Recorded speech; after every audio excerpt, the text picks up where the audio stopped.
My name is Natan Obed. I'm the president of Inuit Tapiriit Kanatami and the co-chair for today's Inuit-Crown Partnership Committee meeting. I'm so pleased to be hosted by Dwayne Smith, and the Inuvialuit is always an incredible welcome that we receive from IRC and from Inuvialuit generally, and I'm always pleased to be in Inuvik. So nakomik kuyanai Dwayne. Also, very pleased to be able to convene this meeting with the Prime Minister. Your leadership, and especially in convening this meeting so soon after the election and getting back to work within the ICPC space, is a real indicator that you are willing to work with Inuit in the process that we have set up with the Government of Canada for now 8 years or so. We have a lot of issues that we need to work through. We know that there are things that are top of mind in the world and here in Canada that we must discuss, whether it be sovereignty, defense and security, building Canada, creating one economy. And in addition to that, we have a number of other priority areas that we have identified. There are actually 14 priority areas within the ICPC structure and 14 associated work plans. We look forward to getting back to work on some of those areas as well, whether it be the Child First Initiative, the ongoing housing crisis, and the necessary actions to resolve it, the work that still needs to be done on education and on language and infrastructure. All of these things I hope we can have fulsome conversations about today. Also, Canada had released an Arctic foreign policy in December of 2024, and the implementation of that policy is top of mind for us. We hope to co-develop certain implementation features of the policy with you, Minister Anand, and with you, Prime Minister. So as you can see, there's so much work to do. We come as Inuit understanding that the Government of Canada will always have priorities, and the Inuit will always have priorities.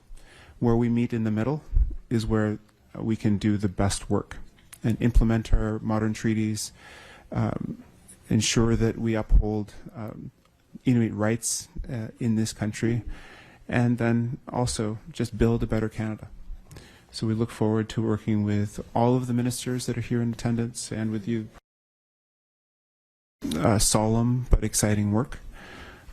And finally, I would just like to thank the ministers who have taken time out of your schedules to be here with us. This is the first time that a sitting Minister of Finance has attended the ICPC, so thank you, Minister Champagne, for being here. In addition to all of the ministers here who are going to be essential for the relationship and the work ahead. Nakumik, I'll now pass the mic to Prime Minister Carney. Thank you very much, President Obed, and thank you, Chair Smith, Dwayne, for hosting us.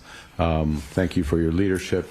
It is a great pleasure, a great honor for me and almost a third of our cabinet to join this Inuit-Crown Partnership Committee meeting. It's a testament to how effective this body has been because of your leadership, and how much it can accomplish, how much more it can accomplish going forward. And I think that's reflected in the agenda today and the seriousness with which it has been prepared, and how we intend to move forward. There is much that has been accomplished in a short period of time, but there is so much more to do to improve social services, to close the infrastructure gap, to educate our youth, and to create a brighter future for them, a brighter, more sustainable future for them. And I want to say a few words on one aspect of that bright future, because much of our discussions, not all by any stretch of the imagination, but much of our discussions today will be around how we can build a new economy together and how we can take some initiatives that our government has launched with the Building Canada Act and connect and transform our economy to create great careers for our citizens. Now, I want to be absolutely clear in this public forum what the Act could do and what it doesn't do. I want to be clear up front that the Act fully respects treaty rights, including modern treaties, the modern treaties with Inuit treaty organizations.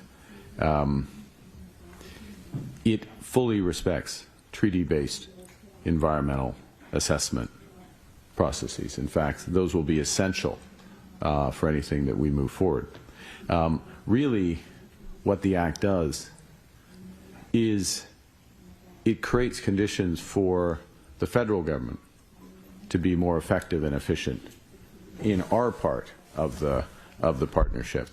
You know, for too long, the attitude in Ottawa has been, why should a project be done, as opposed to in response to initiatives and requests for projects, how can we help the project to move forward?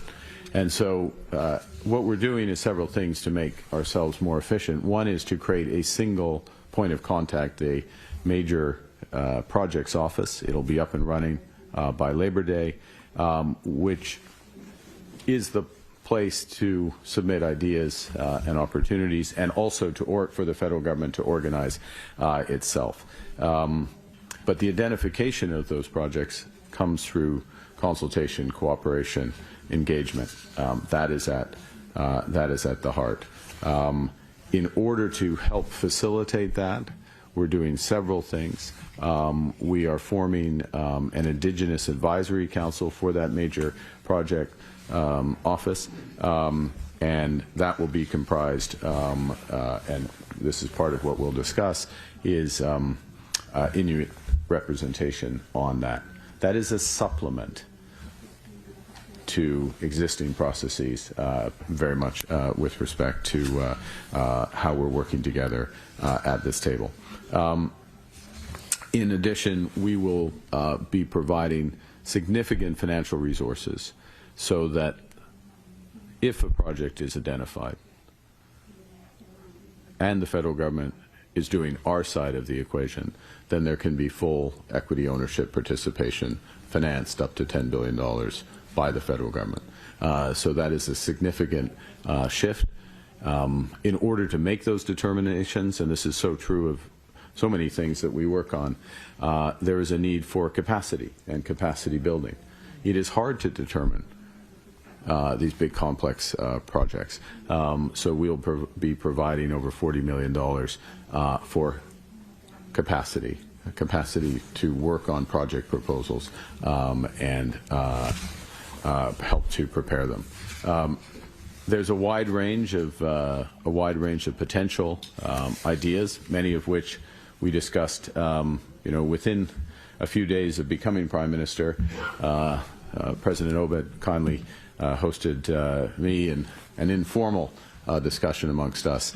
We were physically in Iqaluit, others were there virtually, and we discussed some of the opportunities that were there. New ports, critical minerals, transportation, dual-use infrastructure, and the Minister of Natural and National Defense is here to help formulate those discussions. These are the nature of where we will want to go. I'll touch on one other issue in the presence of the Minister of Foreign Affairs, which is security. Security in this part of the world, security across in this part of our country, I should say, and security across for Canada. There are new threats that have emerged: physical threats, virtual threats, tangible threats. We take those threats seriously. We take our responsibility to defend all Canadians seriously. It's the first thing we think about when we get up in the morning. The Minister of National Defense does not sleep. He does not get up in the morning because of these threats. And I think we're starting to see the first phase of that reaction. 365-day presence in the Arctic, on land, sea, and in the air. $6 billion investment in over-the-horizon radar. An expansion of our physical footprint, including with the potential on dual-use port infrastructure. Again, we need to hear from you what you think makes the most sense in that regard so that we can make the right decisions. And alongside that, diplomacy. We are working closely with the Arctic Council. We are appointing our new Arctic ambassador. We'll discuss that today and make that announcement over the course of today. And one of the important things for us to discuss, because this is an idea that very much came from this table, is how we can make that ambassador's new role as effective as possible for all of us. With that, I just want to finish again by thanking you for bringing us together. Thank you for your leadership. I also want to thank Taylor for starting us off in the right way. That was both beautiful and inspiring, and it's a reminder of the responsibilities that we all share to build a better future for Taylor, her classmates across the North. Thank you very much. Merci beaucoup.